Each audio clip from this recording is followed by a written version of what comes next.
Level 1. $0. You're at your best friend's engagement party, at a wings place, making one beer last 2 hours. A second beer is not in the budget. The bride's sister sits down and asks what you do.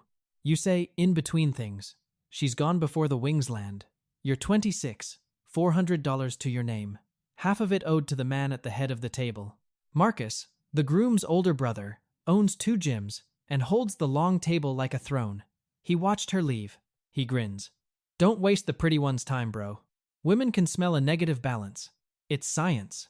Then he proves it.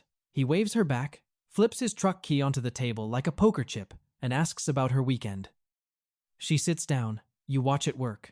That's the part that keeps you up tonight. Not that it's shallow, that it works.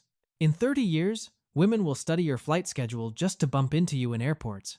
Marcus will fill out a job application at a company with your name on it. The photographer lines up the group shot and waves you out of frame. Just you. If money is what women can smell, what were they smelling on you tonight? Level 2.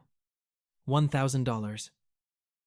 5 in the morning at Marcus's gym, and your key doesn't fit the front door. Marcus watches you jiggle it from inside his truck. Engine running, coffee steaming. He lets you sweat, then honks and tosses the right key out the window.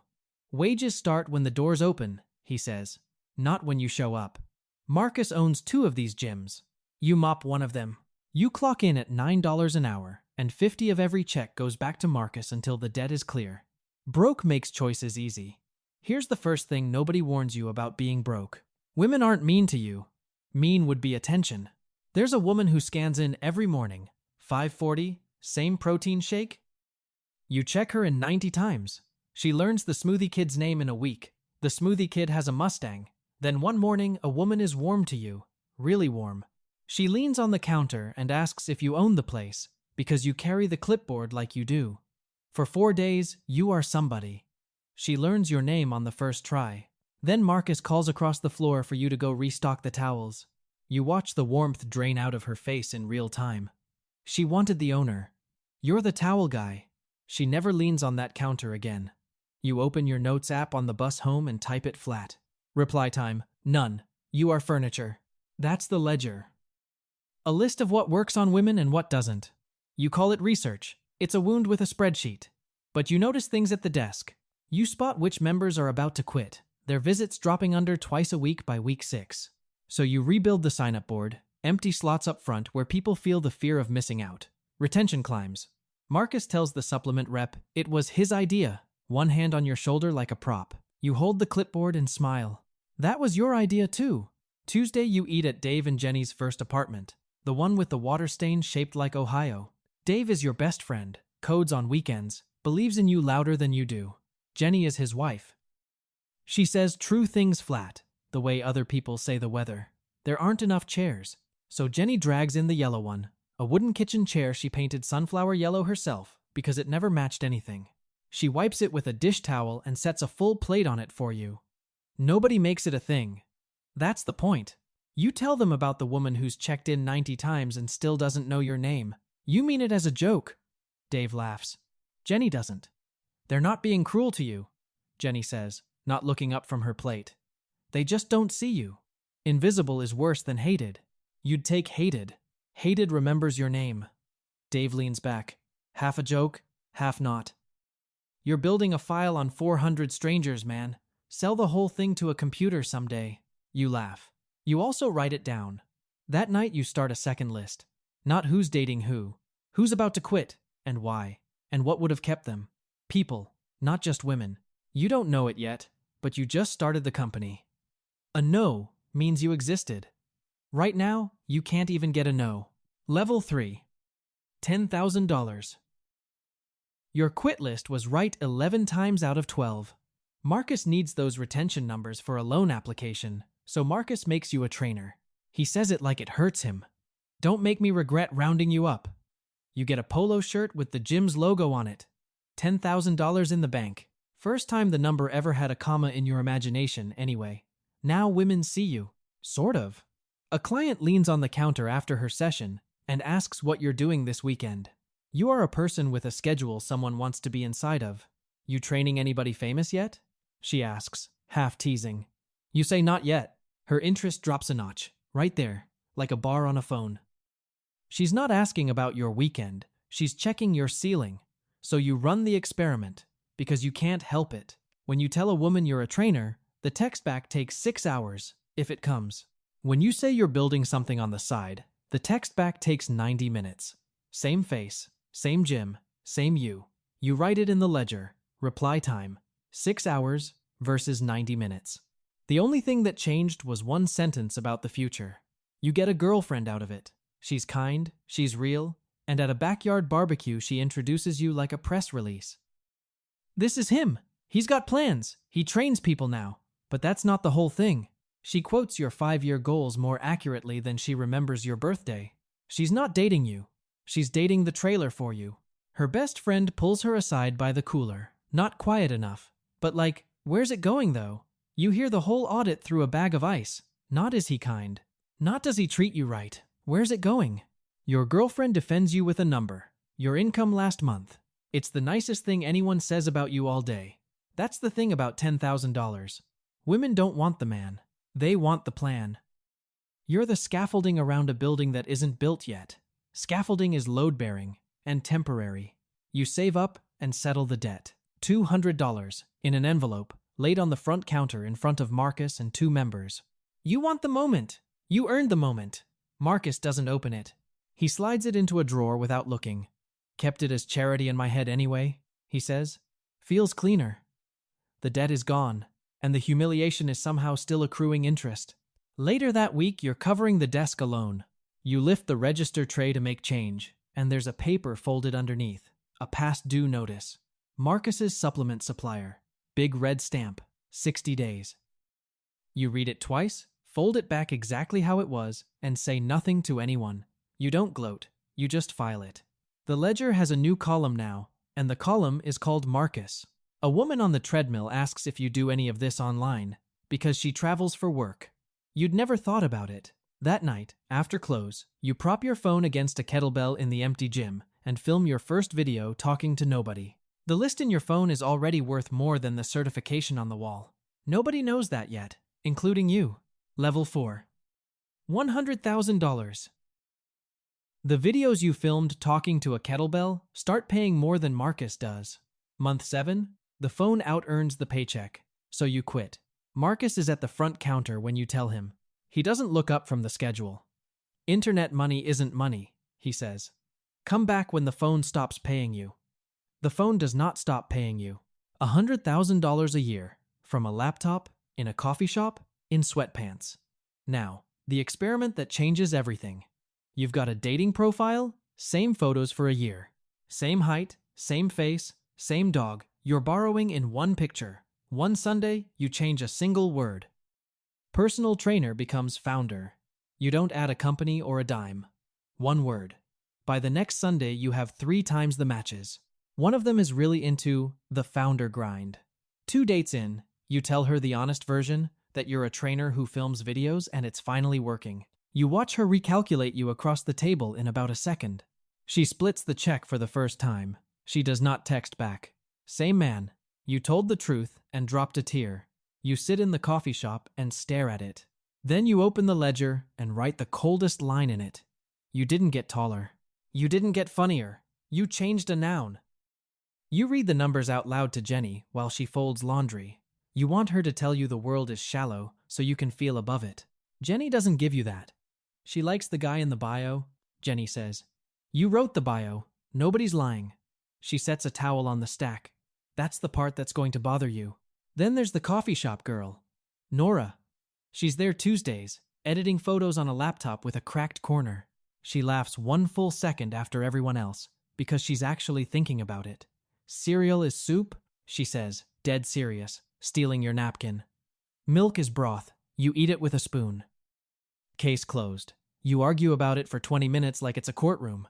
Best conversation you've had in a year, and it's about breakfast. She doesn't ask what you do for 2 whole weeks. When you finally ask what she does, she says, I shoot other people's weddings and go home alone, and laughs at that too. When she finds out you make real money, her face does nothing. It doesn't warm up. It doesn't cool down. You check the ledger out of habit, and realize her reply time doesn't line up with anything. Not with money, not with the bio, not with any word you change. She's the first data point that means nothing. It's the best number in the whole book. One afternoon, a client emails asking if there's just an app that does the whole habit thing for her automatically. You screenshot it and slide it across the table to Dave, who's there on his laptop. You draw the whole thing on a stack of napkins in about 6 minutes. It's your ledger, but for everybody, run by a machine. Dave looks at the napkins for a long time. I could build that in a garage, he says. I just don't have a garage. You have an idea worth more than you can count, and no way to see it yet. Same as always. Level 5. $1 million. 1:40 in the morning at Dave and Jenny's kitchen table, and you're both watching a number on a laptop. The app went live at midnight. Jenny is asleep on the couch under a coat. You refresh and refresh. And at 1:40 the app crosses the line where it earns more each day than it costs to run. Dave, who built the whole thing, cries quietly into a dish towel so he doesn't wake his wife. $1 million.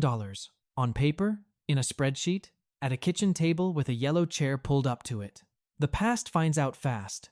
Your phone buzzes with a name you deleted years ago. The girlfriend whose last message to you, back at $0, was, "I need someone with a plan." Tonight she writes, "Saw the article. Always knew you had a plan." You open the ledger. Reply time of the people who left when you were broke, 4 minutes after the article posts. You write the number down. You do not write back. It's not just her. A college crush who called you sweet but not serious? Wants to catch up? It's been too long. A woman from high school comments 3 flames. Their timing is identical. 4 minutes. 4 minutes. 4 minutes. It's not a feeling. It's a notification setting. Somewhere a woman turned on alerts for your name.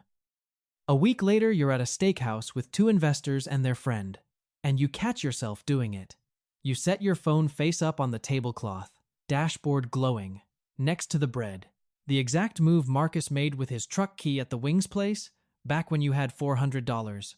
The woman across the table leans in. It works. That's the part that guts you. One investor's wife watches the whole thing and gives you a look you can't read. In the coat line later, she says it low. You're new to money. You'll get better at hiding it.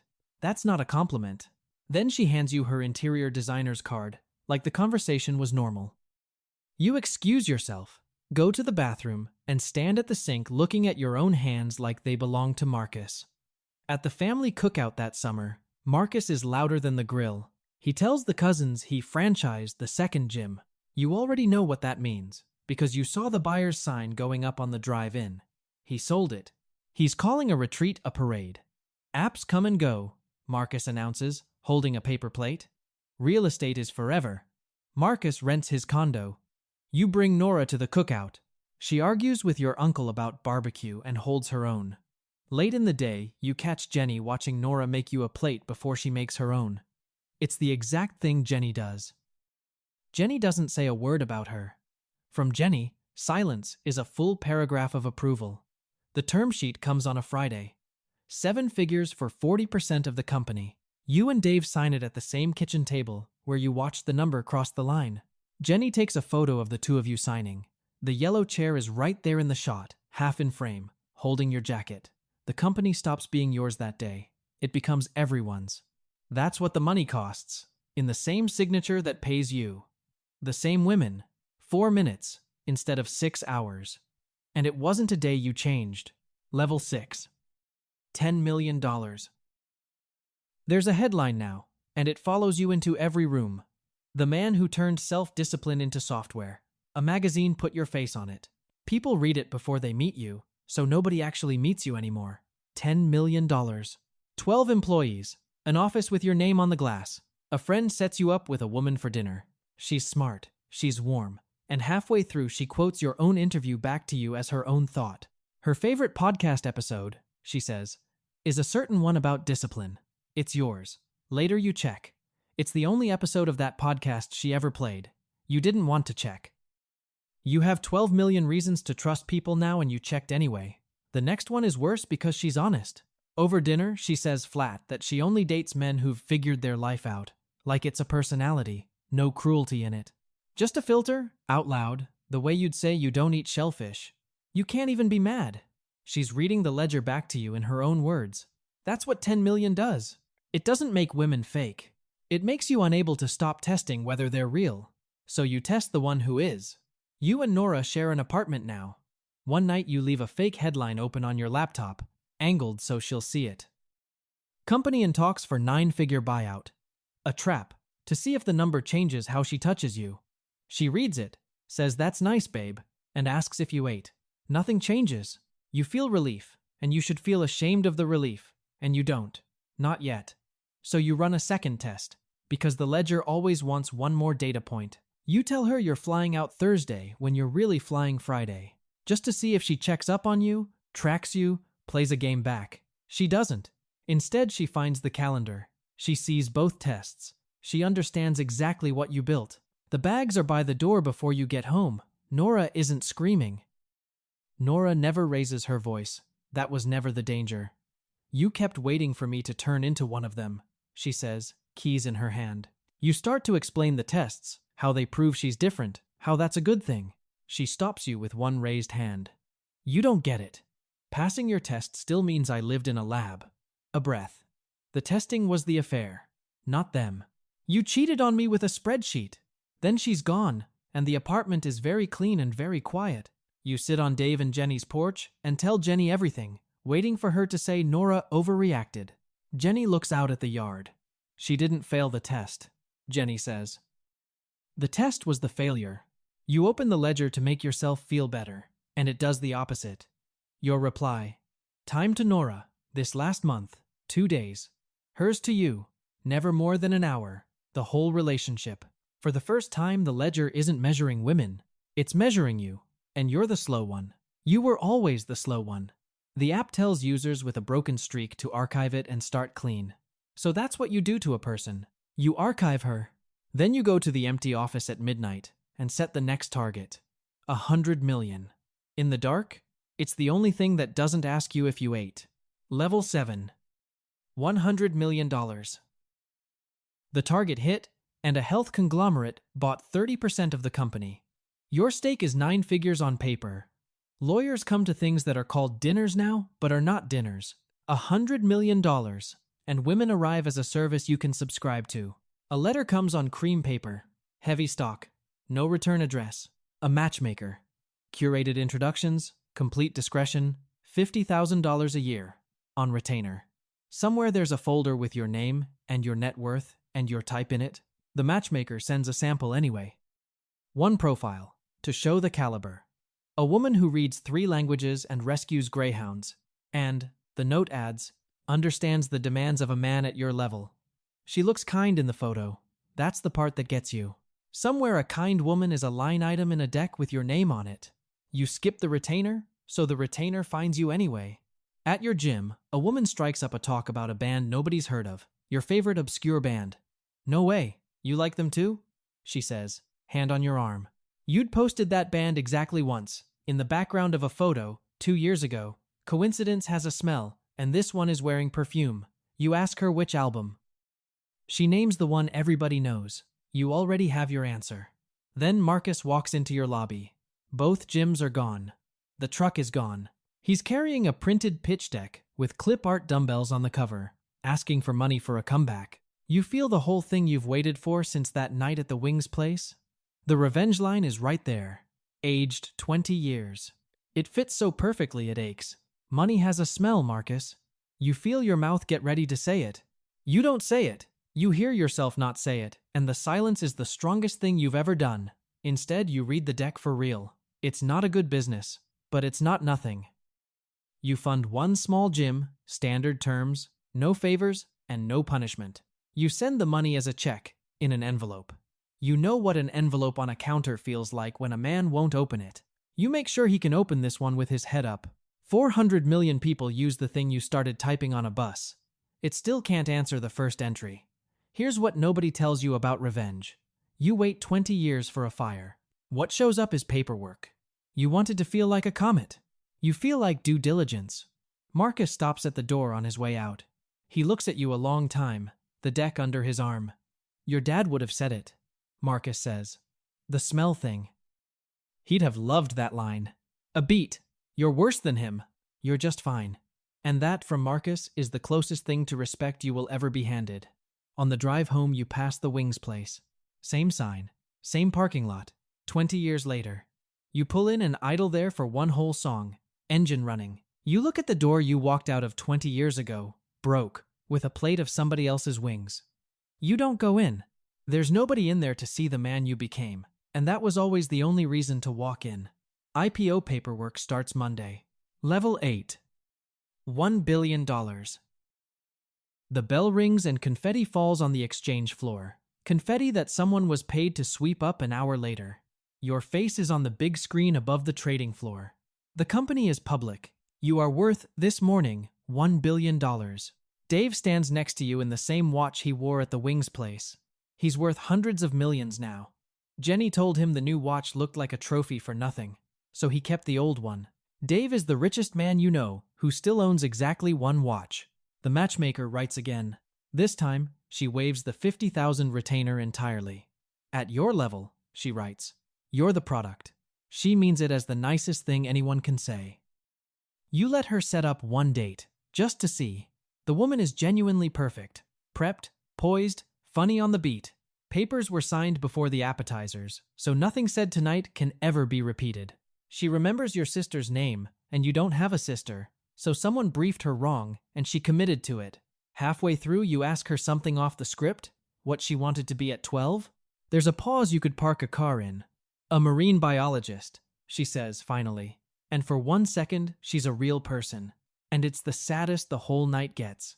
It feels like interviewing a candidate for a role you can't describe. You end it kindly at the valet stand. Here's the cruelest math in the whole ledger. At $0, women couldn't see you. At $1 billion, they see only you, and none of you. They see the seat. Nobody's met the actual man in 4 years, including the man. Then, an email. Subject line. Congratulations, serial man. It's Nora. 2 warm sentences. Genuinely happy for you. No ask, no angle. A photo of a coffee shop in a city you don't live in. You start a reply. You write 11 of them over 4 months. You send none of them. Reply time. 4 years and counting. You are now the furniture. The IPO party is at a hotel with your logo projected on the ceiling. You leave before the toast. Nobody there would notice the guest of honor walking out. You drive to Dave and Jenny's house, the 3rd house they've owned, and you let yourself in. And there, at the table, is the yellow chair. The same mismatched kitchen chair from the first apartment, paint worn off the arms now, one leg gone loose. Jenny has set it at every table in every house they've ever had. Jenny didn't know you were coming tonight. The chair is always set. That's the whole thing. You sit down in it, and, for the first time in this entire story, you can't talk. Jenny doesn't ask what's wrong. Jenny puts wings on your plate and sits down across from you and lets the quiet be the meal. Over reheated wings, you tell 2 people the plan for the next 10 years. Take the whole thing global. Insurers, hospitals, all of it. It's the only thing you announce that week that doesn't go out as a press release. You have $1 billion and 1 chair where you're a person. You cannot buy a second one. You already tried. Level 9. $100 billion. String lights over long tables in a backyard, and for the first time in the whole story, nobody is trying to want you. At $100 billion, no one flirts. Interest comes as foundation invitations and board seats, cleared by your staff before it reaches you. Even the flattery is scheduled a week out. $100 billion. The number stopped meaning anything around the 3rd comma. A woman your age finds you by the drinks, warm and easy, and mentions her foundation's clean water work in the same breath as your name. The most elegant ask you've ever heard. 20 years ago, a woman needed to know what you drove. Now she needs to know your giving pledge. The question got fancier. It's the same question. It's Dave and Jenny's daughter's wedding. The little girl from the water-stained apartment is getting married in her parents' backyard, and you're at the family table. You are in the family photo. Nobody waves you out of the frame. It took 30 years to be worth a seat at the family table. It's the same table you first ate at off a yellow chair Jenny dragged in from her kitchen. Walking to the bathroom, you stop in the hallway. There's a framed photo on the wall you have never seen. It's the engagement party, the Wings place, not the group shot you got cropped out of. It's the second before, the outtake. You at the end of the table, 1 beer, mid-laugh at something Dave said. You were in a photo that night. You just never knew it existed. Jenny finds you standing there. I asked the photographer for that one, she says. Paid him cash. You looked like you belonged, and I wanted a picture where somebody caught it. She kept, for 30 years, the version of that night where you existed. You ask her, finally, the question the whole video has been asking. What do they actually want? All of them. Every level. Jenny says it flat, the way she says all the true things. They want the same thing you want, somewhere safe to be ordinary. Then, she takes your arm. Now come cut the cake. You're tall and I'm not. Marcus is here, older, grayer, running his one small gym and doing fine. At the drink table, you hear him tell a groomsman, "Gave that guy his first job, you know. You let him keep it. The legend is the cheapest thing you have ever bought, Marcus, and the only gift he'd take." Your phone buzzes at the table. It's Jenny, texting from 30 feet away because she doesn't want to yell across the yard. You eat today? You answer in 4 seconds. Some reply times you protect with your life. Later, alone for a second, you open the Notes app. You scroll all the way down, past 400 million users and $100 billion to the very first line you ever wrote. On a bus. At $0. Truck key beats honesty. Figure out why. You read it once. You built an empire trying to answer it. You close the phone without typing anything and walk back toward the lights because some questions were never problems to solve. They were just the door you had to walk through to get to the table.